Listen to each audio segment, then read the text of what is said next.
all, welcome to yet another live session of Narayana IAS Academy. As all of you know, this is Sureka Bhaskar here to present the daily news analysis where we've actually picked up a very important topics from the Hindu as well as the Indian Express that become extremely important and relevant for your UPSC CSE examination. So, as a daily ritual, let us actually kickstart our discussion with the motivation for the day.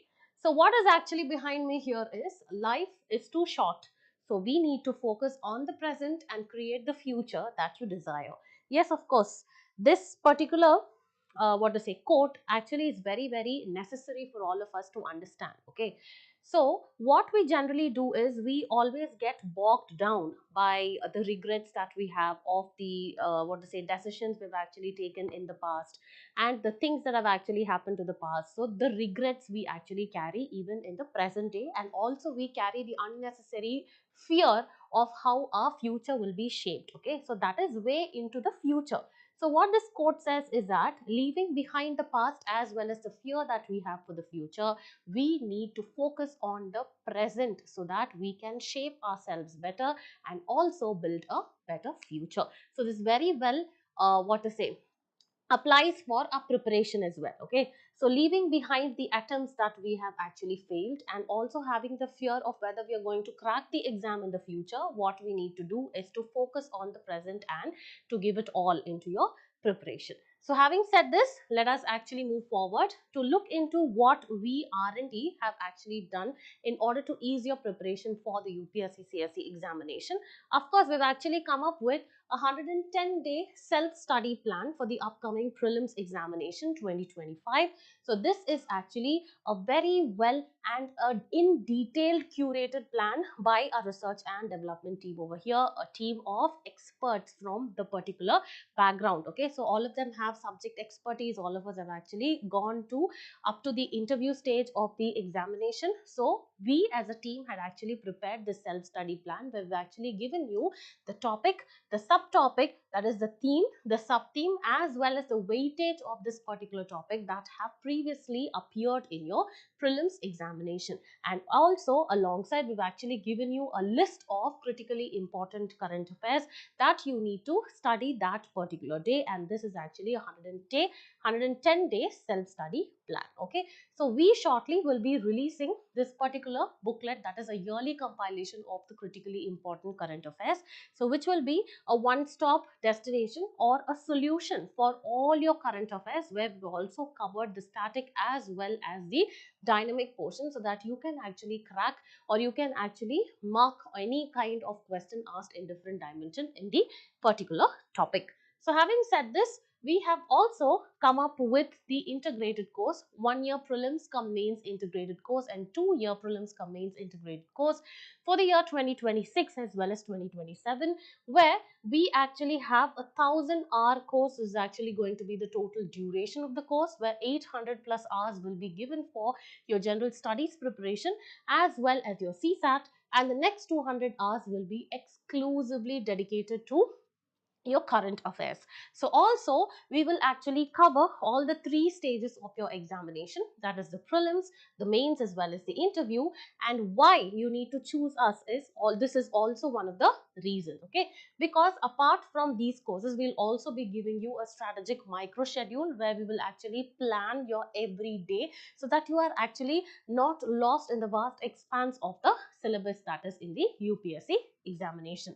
And also all this will be dealt and taught to you by the expert faculty, of course, who have actually appeared till the main stage of the the interview stage of the examination.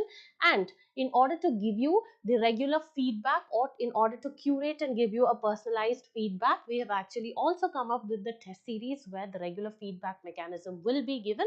Okay, and also regular testing will actually be given so that you can introspect and compare your performance today with that of your previous test, and you can actually see on what scale you have actually performed. Having said this, now let's actually quickly move into the discussion for the day. So the topics that we've actually picked up today, the first one has been picked up from page number 8 of the Hindu. Internet shutdowns highest in 2024 globally, and India tops in government ordered curbs. So recently there has actually been a report that was released by a non-profit organization. Okay, so this non-profit organization, what is this organization and what is the data it has actually come up with is the internet shutdown status globally, and it has actually noted that India is the country which is behind Myanmar with the maximum number of internet shutdowns in 2024. So here what is important for us to understand where we will actually fit this in the syllabus is governance, because whenever there is an internet shutdown, whenever there is a curb on certain activities that the government actually imposes on the citizens, there we have the question of fundamental rights. So here is where we will be discussing about what do you mean by internet shutdown, what is the necessity for the government to actually impose these internet shutdowns, because whether it is national security, whether it is actually a measure in order to what to say, curb the spread of misinformation, whether it is to contain, the extremism or the terrorism related activity, and whether it is to control the ethnic violence or the insurgency. All this we will be seeing. So what do you mean by internet shutdown and what are the reasons behind these kind of internet shutdown? Also, what has been the status of internet shutdowns in India and where are the instances, whether it has actually happened in Manipur, whether it has happened in Jammu and Kashmir, and in Jammu and Kashmir for what reason, all this we'll be looking into.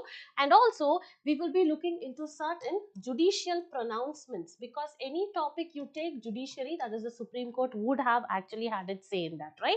So what is the ruling, whether it is actually binding or not, all that we'll be discussing. And also finally we will be looking into the way forward. Okay, so these are the dimensions. So here this is actually a mains perspective article. The second article, if you see, in poll bound Bihar, the Prime Minister initiates fund transfer for the farmers. So this particular article has been picked up from page number 1 of the Hindu, where there has been a fund transfer of 2000 into the bank accounts of almost 9.8 crore farmers, okay, under the PM Kisan Scheme. Okay, so here we'll be discussing about the scheme, as all the schemes and the initiatives become extremely important. So who are the beneficiaries, what is the nodal agency, what is the eligibility criteria to be a beneficiary there, who are excluded over here, and what are the benefits, whether it is a DBT, and what kind of scheme is this, whether it is a centrally sponsored scheme or a central sector scheme, all that we'll be discussing in this particular article. So this is essentially a prelims discussion article. Moving forward, the third article, the RTI is now the right to deny information. So this particular article has been taken from page number 6 of the Hindu, that is the editorial page. What it actually says is the Right to Information Act that actually wanted to empower the citizens. Okay, so it was introduced with an objective to empower citizens, but right now what happens is that it is slowly transitioning to right to deny information. So why the RTI actually faces such kind of challenges? So what is actually right to information? What do you mean by, or why the RTI Act of 2005 was actually introduced and the amendments that was introduced in 2019? And also we will look into what are the challenges facing the same. Okay, so this is the next article. Again, it is actually a prelims related article. And the last article for the discussion will be surveillance capitalism. So this particular topic has been picked up from the text and context page. So these kind of terms become very, very important. Okay, so here we will be discussing about what do you mean by surveillance capitalism. Okay, so whether the big tech companies like the Google, etc., are actually tracking the data or the user behavior, and then they are actually trying to influence the user behavior in order to profit themselves than that of the user.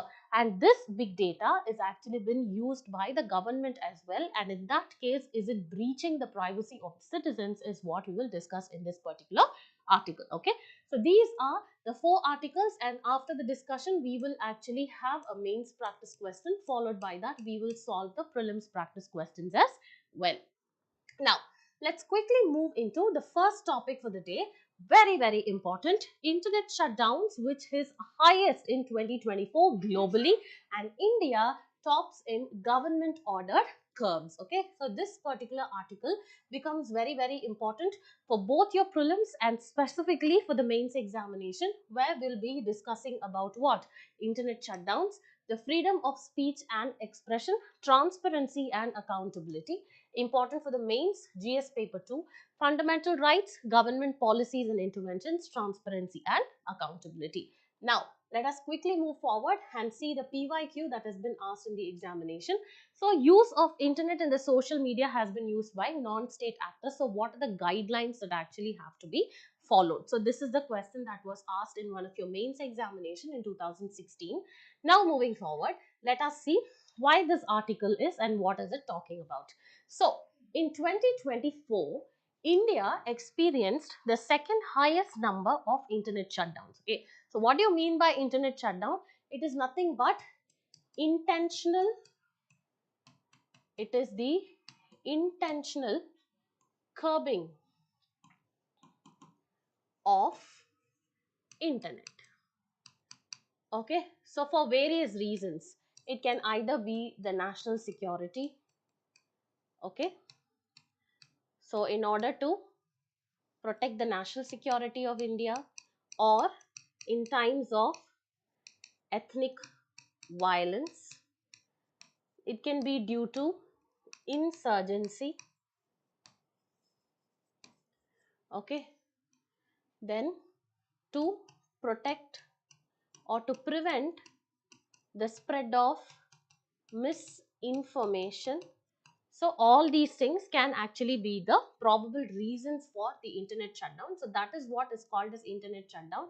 So there are various ways also, either totally severing the entire network, they don't give you the connection. It can either last for hours, it can last for days, weeks or months. So that is only basically the concept of internet shutdown. So here, if we see, India has actually experienced the second highest number of internet shutdowns globally.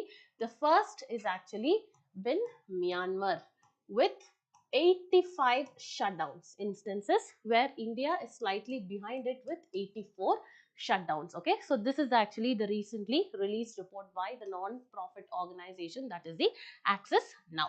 So let's quickly move into and understand what are the findings of the report. So the total shutdowns have actually been 296. Okay, and 2024 has been the highest, out of which we have three countries, Myanmar, India and Pakistan. Out of 296, they contributed to 71% of the shutdowns, that is 209 cases. If you see, with respect to India, we have 84 shutdowns in 2024, and this is behind Myanmar. I told you they had 85 shutdowns. Okay, so what are the cases or instances with respect to India's shutdown? First one in Manipur. There were a lot of violence that was actually going on in Manipur, right? So there were cases of 21 shutdowns. Then Haryana followed by 12, Jammu and Kashmir by 12, and these are supposed to be the most affected states. And what are the key reasons? As I told you, protest, communal violence, as well as the government examination.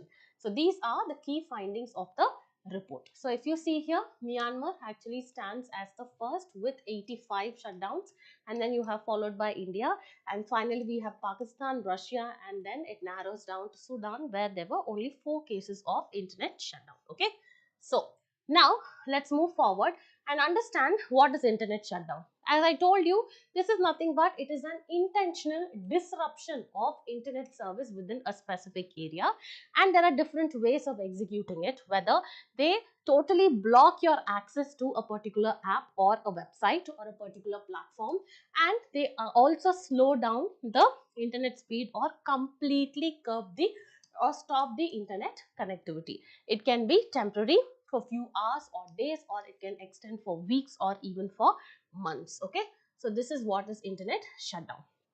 Now let's see what are few of the reasons for internet shutdown. The first reason that is mentioned is national security. So in order to tackle the instances of terrorism as well as national security, what happens is that where internet access may actually aid in the anti-national activities, the government always cuts down or there is an internet shutdown. Okay, for example, if you see, there was a prolonged shutdown in Jammu and Kashmir. What happened in 2019?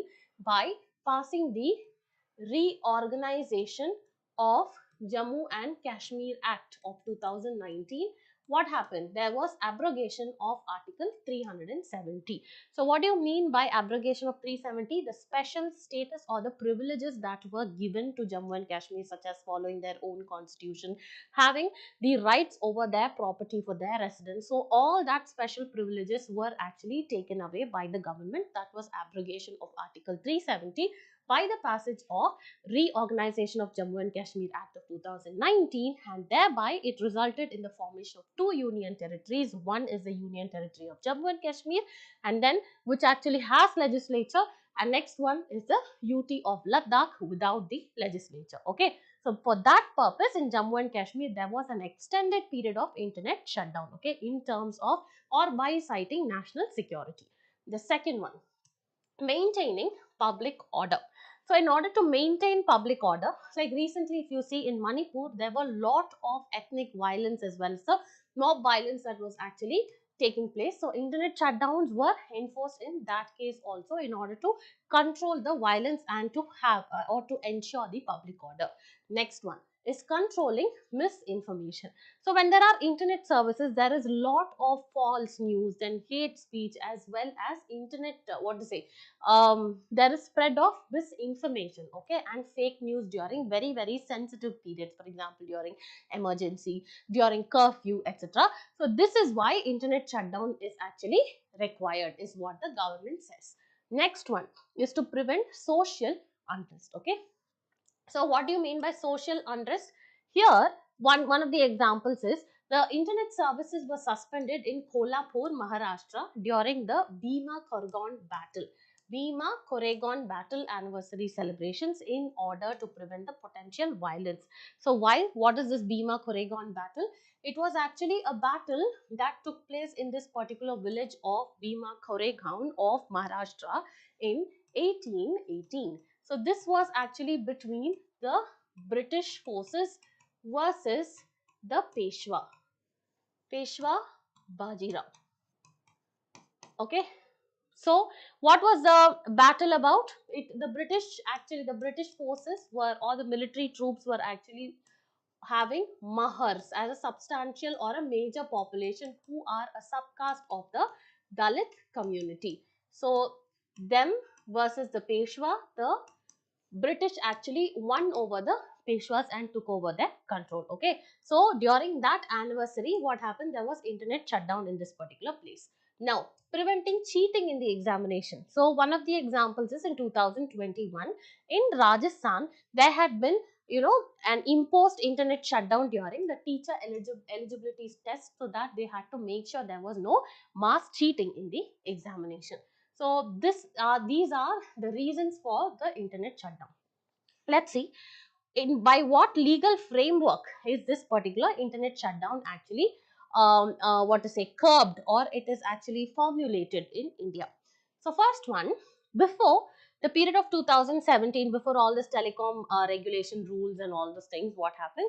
Majorly, the internet shutdowns, all these the regulations related to that were implemented under section 144 of the CRPC, that is the Code of Criminal Procedure. Now you need to know what this is all about. Okay, and then under this, that is 124 of CRPC, actually authorizes and gives the power to the police as well as the district magistrate in order to prevent any kind of unlawful gathering by the people. And then what happened? There was temporary suspension of the telecom services public emergency or public safety rules of 2017, and these rules were actually introduced in 2017, which actually allows temporary suspension of the telecom services in a particular region.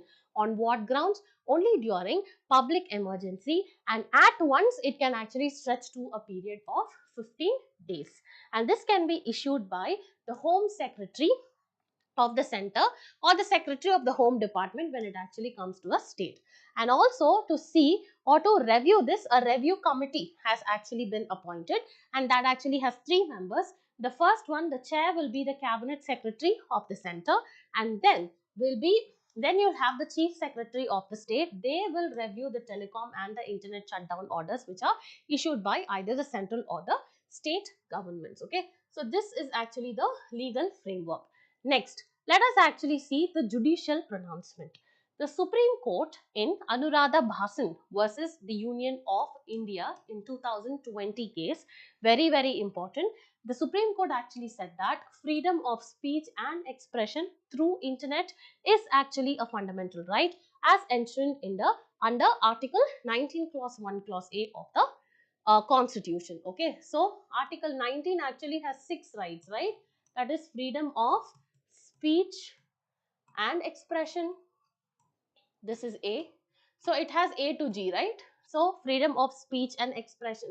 Next one, freedom to assemble by peaceful means, freedom to form assembly, then freedom of movement, then freedom to settle down in any part of India, and finally to practice or profess any kind of profession. So these are the different rights. Okay, so the Supreme Court actually said that the freedom of speech and expression through the internet is a fundamental right of the constitution. Therefore, any kind of restriction on the internet must align with provisions of 19 clause 2. What does it say? See, we know that the fundamental rights are not absolute, right? So we actually enjoy the rights unless and until it actually hampers or becomes a threat to certain grounds like decency or morality, like public order, then security, contempt of court, etc. So that is what is 19 clause 2. So regarding internet shutdown, the Supreme Court had actually given few directives. The first one, an indefinite suspension is not permissible under the 2017 rules. We saw the telecom regulations rules, right? So, and indefinitely you can't do. You can do only at a stretch for 15 days. So, suspensions must be temporary only, and any order to suspend the internet must follow the principle of proportionality. That is, it has to be extremely legitimate and it cannot be discretionary and malified. Next, such kind of suspension orders are subject to judicial review. Very important. So this is what the Anuradha Bhasan versus Union of India 2020 case had actually spoken about. Now, moving forward, these are very simple things. What are the impacts of shutdowns? When there is shutdown, the a particular country will be affected economically because of there will be investor confidence will actually be will take a hit. And next one, you will see lot of economic losses. The MSMEs which actually rely on the online payment, etc., they will actually have a disadvantage, all these things. So, if you see economic impacts, there has been a report by net loss. So, they have actually, told that there has been, that is, the internet shutdown has costed the Indian economy of around 1.9 billion in the first half of 2023. That has further led to a loss of $100 million in foreign investment. Okay, and also there have been around 20,000 jobs that have been lost. Next one, impact on small businesses because MSME relying on the digital payments, they also suffer. Next one, erosion of investor confidence because when your regulatory framework or the environment is very unpredictable, what happens? It actually incites that element of fear in your investors. So they wouldn't come forward and invest in your economy, to invest in your economy. So that is number one, economic losses. Next one, social impacts. Of course, the access to critical information specifically during the period of emergencies will actually not be there. So that actually causes a harm to public safety. Moving on, there will also be an impact on education, specifically people who are more relying on online education. So this affects the marginalized regions. Okay, so this further widens the digital gap, and also there will be healthcare disruptions. How this is? Telemedicine or health advisory services that you get through your phones through various apps, no, or the delivery of medicines through these apps like Apollo, all that becomes unavailable, specifically affecting the vulnerable population. So after the economic as well as the social impacts, let's see what are the political implications. Here, that what to say, imposing or you can say curbing the usage of internet for days actually enables or it incites the what to say, the feeling of questioning the transparency and accountability of the governance framework, right? So this raises the questions on the transparency and accountability in the governance, and also it kind of curbs the freedom of expression, and also all the political parties, that is the opposition parties in particular, along with the civil society organizations, they try to question this particular internet shutdown. This suppresses dissent and it controls the narratives. And also, if you see the Universal Declaration of Human Rights, this actually considers the freedom of expression via internet as a right. So infringing this or curbing it is actually a breach on this particular right. Now the electoral impacts, okay, so there will be very limited access to very crucial voter information and campaign materials during this process. So this entirely skews the democratic process. Now moving on, let's see the ethical implications. So balancing the security as well as the rights has to be definitely done by the government. And also there is a disproportionate impact because it is affecting specifically the vulnerable and the marginalized communities. So these are few of the impacts of internet shutdown. So as a way forward, we have the standing committee on communications as well as information technology. So in one of their reports, that is suspension of telecom services and internet and its impact, they have given few recommendations. Not all recommendations are important, but let's go through a few of them. So the Department of Technology should establish clear guidelines on the proceedings of the shutdowns in coordination with Ministry of Home Affairs. So there has to be proper legal framework and guidelines. Next, here the DOT and the MHA, that is Ministry of Home Affairs, justification for not maintaining the records of the shutdowns is inadequate. So basically they are saying maintain a complete database, okay, regarding when you are shutting down, why, and when you have actually revoked it, because of which how much of economic loss and the social impact you have. So create a clear database is what the panel is actually saying. Next one, the DOT, that is Department of Telecommunication, must expand the review committees under the Telecom Suspension Rules 2017. And finally, the government should actually set up a commission to study the economic impact of the internet shutdown. So these are few of the recommendations that are given by the panel. Next one, also they are saying that only curb the platforms or the apps which are used for spreading the misinformation, like for example WhatsApp, like example Facebook, and do not limit the access for other websites is what is called as selective banning, and this is also one of the way forwards. Next one, role of internet companies, okay, so here internet companies must actively collaborate with the government as well as the civil society in order to disrupt any kind, in order to minimize any kind of disruptions which is caused by the shutdown. And finally, defining terms like public emergency have to be very clear and to the point, okay. You should not actually give a vague definition and say no, this is actually infringing the or affecting or causing damage to the public emergency. That is why we are curbing right now. So you should not say this. So with this, we are actually completing a very important topic on internet shutdowns in India. So here you need to know India actually stands in the second place after Myanmar, and also whatever ranking comes, you need to know how India has actually fared well or below when compared to its immediate neighbors. That is very important. And to act in that particular line, what are the measures that the government has taken, and also various committees and their recommendations which India should actually adopt and abide by. So all this becomes very important. So as a whole, this internet shutdown topics become very important. Now let's quickly move on to the second topic, that is in poll bound Bihar, the Prime Minister initiates fund transfer for the farmers. So here directly we are going to talk about the PM Kisan Scheme, and this is actually very important under economy section of agriculture. So again becomes very important for prelims and for mains to an extent under GS paper 3 economy agriculture. So let's move forward to see a PYQ. So there has been a Kisan credit card scheme. So this has been a prelims question in the year 2020. So such schemes, the beneficiaries and the credits, all that become very important. So now let's see, the Prime Minister had transferred around 22,000 crores into 9.8 crore farmers under this particular Kisan Saman Nidhi Scheme. Okay, so PM Kisan Saman Nidhi Scheme, very, very important. So let us see whether it is direct benefit transfer.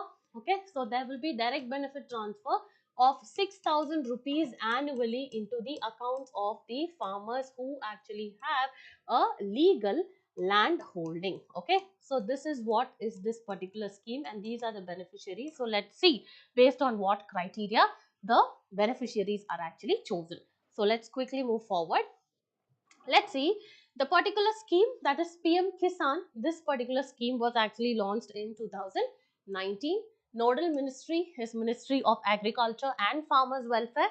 What are the objectives? In order to support all the landholding farmers, remember, very, very important. Okay, so certain schemes will have, all the landholding farmers, the land should actually be up to 2 hectares or 3 hectares, all that. Okay, but here all the landholding farmer families in the country must actually be, they are beneficiary over here, and this is what the scheme actually aims to provide. So irrespective of the size of the land, very, very important point, to procure the agriculture inputs like seeds, fertilizers, etc., and also to use that for allied activities and domestic needs. It is a central sector scheme, which means the funding is actually 100% given by the center, and it is not divided between the center and the state as in the centrally sponsored scheme. So it is a central sector scheme. Eligibility is all the land holding farmers families with cultivable land holding, because any kind of land holding where non-agricultural activities are actually carried out, then those people are not eligible under the scheme as per the land records of the concerned state and the UT. And here the definition of family actually means the husband, wife as well as the minor children, and the exception, that is, these particular criteria do not actually apply to Northeast as well as Jharkhand, because they have their own rules according to their own states. Okay, now let's move forward. If you see exclusion, all the institutional landholders are excluded. What do you mean by institutional landholders? These are nothing but, for example, if you take this big basket, I'm just giving you an example.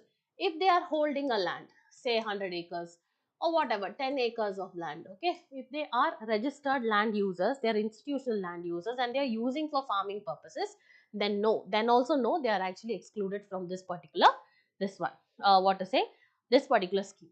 Next one, the former and the present holders of constitutional post. You should not hold any constitutional post present and in the past. Former and present ministers, MP, MLA, then the members of legislative council, mayor, chairpersons of district panchayats, not included.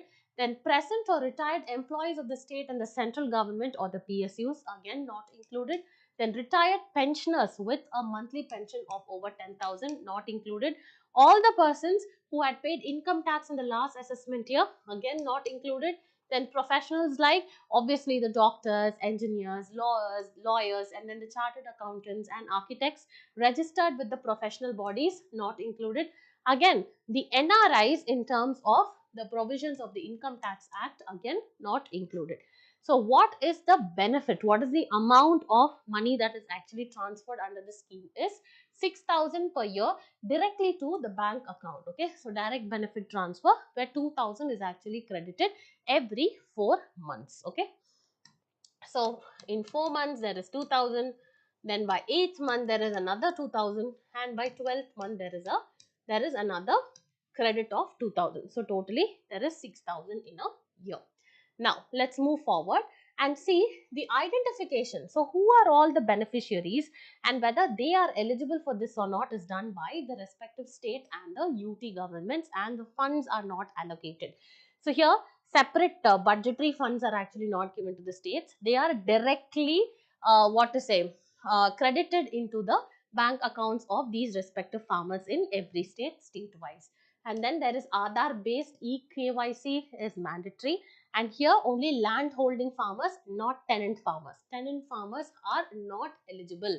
And also the micro land holdings which are not cultivable, they are also not included. And agricultural land being used for non-agricultural purposes, again not included. And there is again no distinction between rural and the urban land. As far as you use the urban land for cultivable purposes, it is accepted. Okay, it is included. Now let's move forward and see what are the other features. So, I'm sorry. There's another app called as the PM Kisan mobile app, which is the first ever mobile app which is actually it is using the face authentication that is based on eKYC feature. Okay. So this is the first such app that has been used in any of the benefit scheme. And then eKYC at home without any OTP or fingerprint is done. And also it can assist, 100 other farmers in their neighborhood with the status of land seeding, and this can actually link the Aadhaar with the bank account. So these are all the important features of the scheme.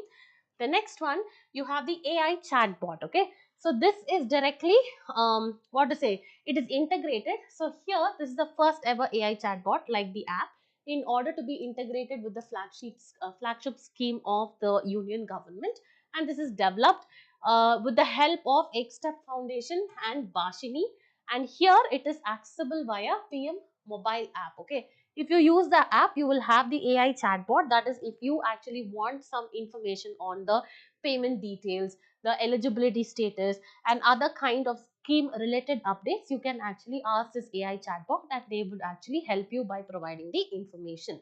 Next one, the facility for completing this particular eKYC has been extended even to the state government officials. Okay, so each officials can do an eKYC for up to 500 farmers. Okay, so these are all the features of the scheme. So here we studied about what is the nature of the scheme, whether it is a central sector scheme or whether it is a centrally sponsored scheme.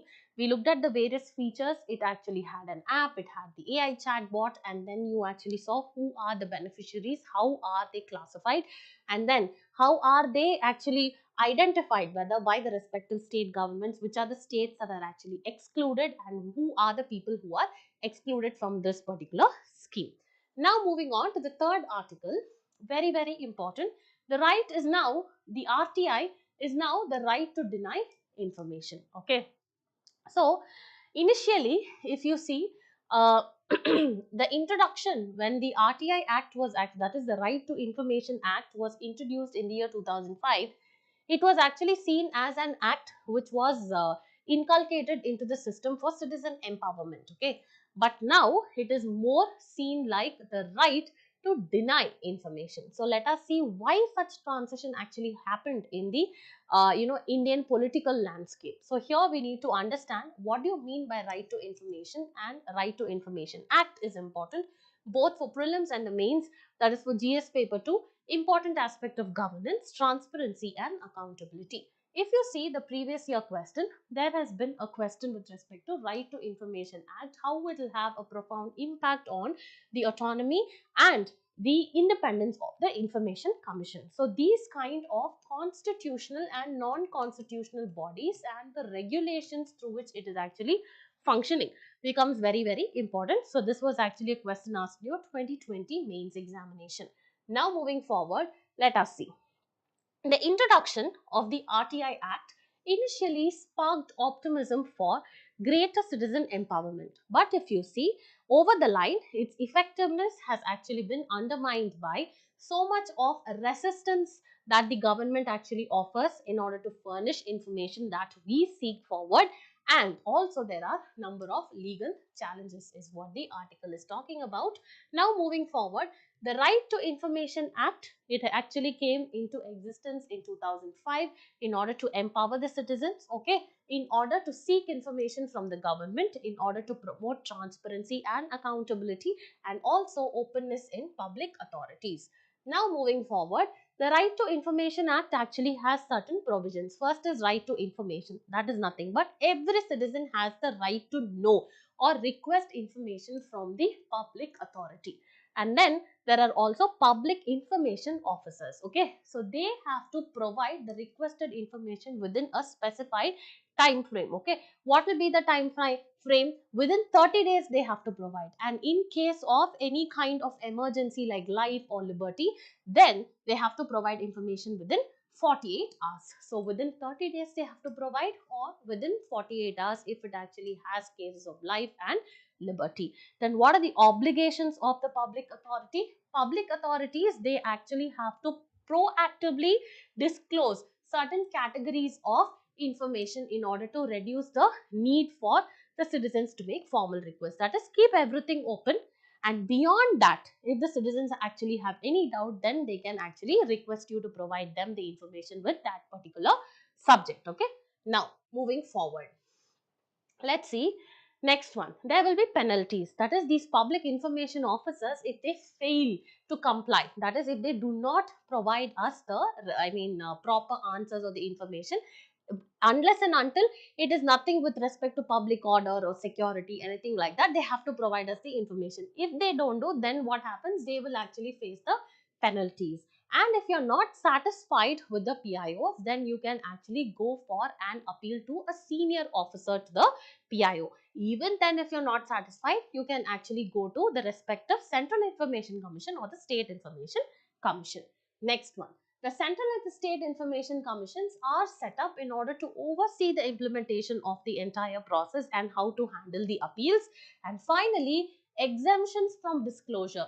So what are the cases where they will not give you any kind of information? If it's something that actually revolves around national security, it can be around personal privacy of some other individual. For example, if you want to know where the president lives, I mean, it is not required, right? That is, what is the hometown, where she exactly comes from, and all these things. Other than the general information that is provided, you cannot get into the personal life of any other person, like wanting to have her phone number. All that is not allowed.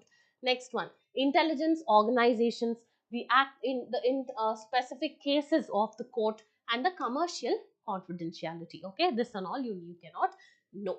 Now, let us move forward and see what are the provisions enabling the denial of information. Okay, so here section 8 of the RTI, this actually allows information to be withheld. Okay, if it is something with respect to that of the personal matters, this particular section says that you need not provide that information to the person.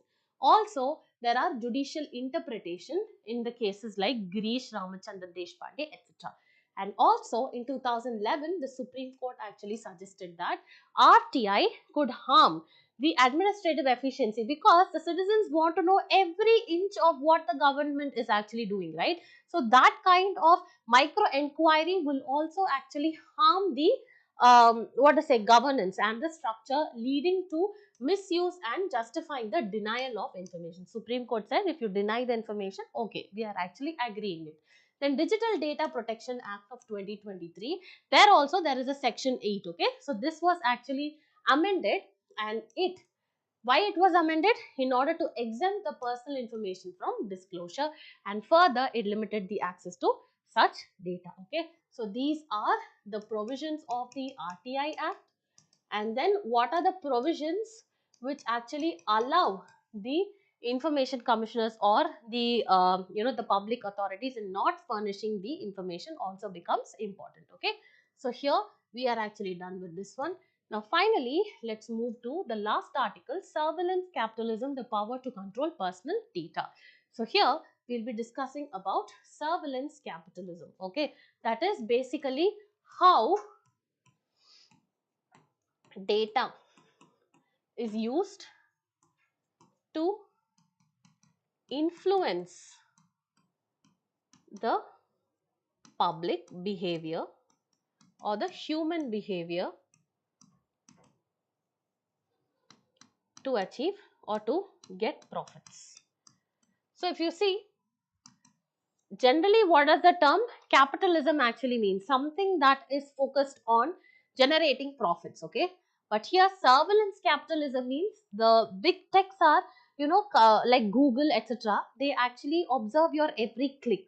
What are the kind of options you like? For example, if you enter into Facebook, if Facebook actually gives a list of puzzles in order to know about you better, they save that with them, and finally they actually use it for generating profit indirectly. Okay, so they are using you, and then they are influencing your behavior, and they are targeting you towards specific products that will be beneficial for them. That is what is called as surveillance capitalism. This is important for both the prelims as well as the mains examination. Important aspects of governance, transparency and accountability. Okay, now let's move forward to understand this concept very quickly. What do you mean by surveillance capitalism? It is nothing but an economic system where a person's personal data is first collected. Then it is analyzed depending on how they have reacted earlier and how they have reacted now. And then it is sold by the tech companies in order to predict or influence the human behavior. You would have seen, right? For example, in Google, if you had searched about trip to Lakshadweep, then you go to any other website, okay, and you are actually reading something else, you can see the ad pop-ups on the left and right corner, the top and the bottom corner, where again all the websites with respect that actually offers you tourism to Lakshadweep will be projected there, okay. So that is what is called as what to say, this surveillance capitalism. Next one, this process turns the personal experiences into raw data for the a purpose of generating profit for these big tech companies. And how it works, Google, Meta and Amazon also, if you actually click on a product and actually see the details, even when you're out of this Amazon and when you're reading something else, you'll actually have the ads that actually show the particular product. So they track every click, they search, I mean whatever you search, and even they actually monitor your offline activity previously and what you have seen right now on, and that will actually influence you towards what you can buy in the future. And this data will influence the purchasing decisions via the advertisements or the recommendation algorithms, okay. Now moving forward, the data as raw material, as I told you, right?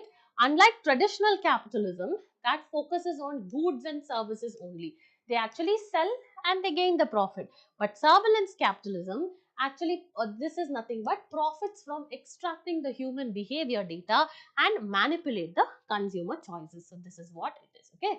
Now moving forward, this will definitely cause, what to say, this will definitely impact the personal autonomy. How? Because constant collection, constant usage and a detailed analysis of a person's data will definitely erode the individual autonomy. Over time, what happens is that the algorithms itself now, that will actually make you buy a particular product rather than your individual or a private discretionary decision, okay. So over time, algorithms will condition the user's preferences, which are more predictable, in order to benefit the tech giants rather than yourself.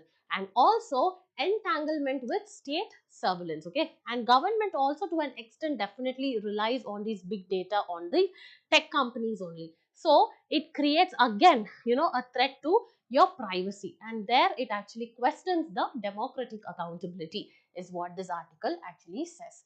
Now moving forward, we can actually ask, don't we have regulations to contain this or not? Yes, we do have regulations. We have the general data protection regulation, also we have the digital personal data protection act of 2023 that came to India. Though all these are there, we are not able to control these particular kind of user behavior maneuvering that the tech giants actually do in order to uh, collect the personal data, to analyze it and sell it for their own benefits. And one such thing actually is this Cambridge Analytica scandal, okay. So this Cambridge Analytica is nothing but, they are a British consultant, political consultant, okay. So what happened is that there were a number or millions of Facebook users, okay. They actually collected all their personal data, and then they were used to manipulate or change the user notion, specifically during very important democratic processes, like you can see the US elections, and then you can see the Brexit, that is the UK referendum to exit Brexit. So all these were said to be done, okay, by this Cambridge Analytica, and that is why it was called as the scandal, okay.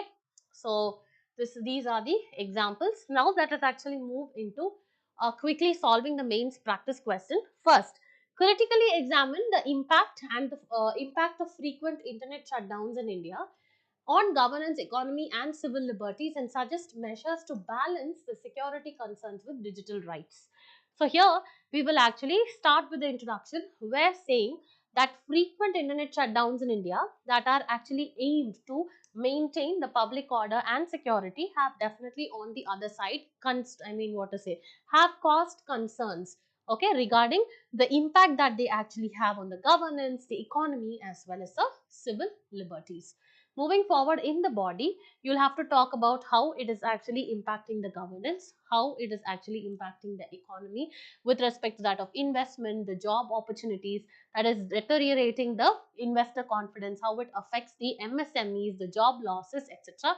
And finally, the civil liberties, that is how the vulnerable or the marginalized sections specifically are affected with respect to that of education, the healthcare, access to information during the critical, or the emergencies, etc. All that can be discussed in the body. And finally, we will move towards discussing the conclusion, that is, in order to balance the security as well as the digital rights, there have to be very, very clear guidelines. And specifically, there were the standing committee report, right? They actually had given few recommendations. We need to talk about them, and also measures such as selective banning, etc. Now, the questions that were discussed in yesterday's, the topics that were discussed in yesterday's DNA, the questions are: consider the following. A location recognized for its strategic military significance and defense capabilities, a location designated primarily for its substantial economic contributions and commercial value, a site identified due to considerable population density and urban development. Which of the above best define a UNESCO World Heritage Site? So you need to know what are the eligibility criteria for a site to be selected as a UNESCO World Heritage Site. There are around 10 to 11 eligibility criteria. So there, do you have any kind of place with strategic military significance and defense capabilities? No, you don't have.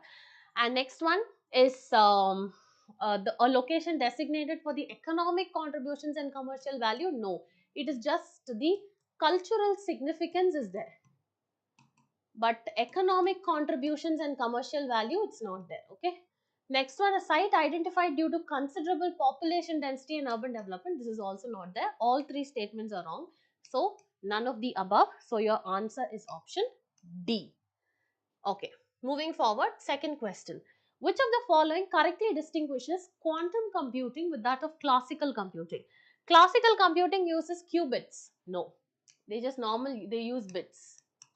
While quantum computing uses binary bits 0 and 1. Yes, this is actually correct. No, they don't use qubits, right? So this is wrong.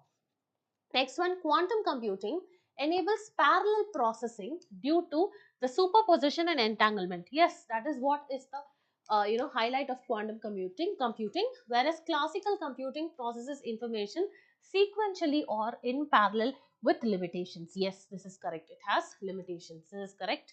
So since B is correct, here B is the answer. However, we'll see the next two statements. Classical computing is fundamentally based on quantum mechanics. No, wrong. And both classical and quantum computing operate under the same computational principles. No. But differ in processing speed. No. They actually differ in the computational principles also and the processing speed also. So since statement B is the only correct option, this is your answer will be option B. The third one, the PLFS survey is conducted by the National Statistical Office under the Ministry of Statistics and Program Implementation. Perfect. Yes, correct. Next one, India's garment industry has consistently increased its share in global exports over the last 2 decades. No, this is actually wrong. And next one, in India, over 70% of the manufacturing workforce is employed in small, unregistered enterprises with less than 10 workers. Yes, this is correct. Since 1 and 3 are correct, I'm sorry. Since 1 and 3 are correct, your correct answer will be option B. Okay. Now, let's move forward. So these are few questions that are actually of today. First is talking about the Right to Information Act of 2005, whether what is the clause that actually gives restriction from the disclosure of a personal information. So here you need to know all the options because we have discussed recently. This you can actually solve in our website in order to understand where you have actually gone wrong, and also in order to check you were attentive throughout the session. The link of the website is actually given down below in the comment section. Next, Consider the following with respect to PM Kisan scheme, whether it's a centrally sponsored scheme, then how much is directly, you know, deposited, and whether the farmers should actually hold 2 hectares of land or not, and then the beneficiaries are actually identified as per socio-economic caste census. So what is this? You need to definitely know. Yeah, so over here we are actually done with this particular PYQ. We are done with today's discussion. For more such videos and interactive live sessions, please do like, share and subscribe to Narayana IAS Academy YouTube channel. Thank you, and we'll meet you again in another interesting session.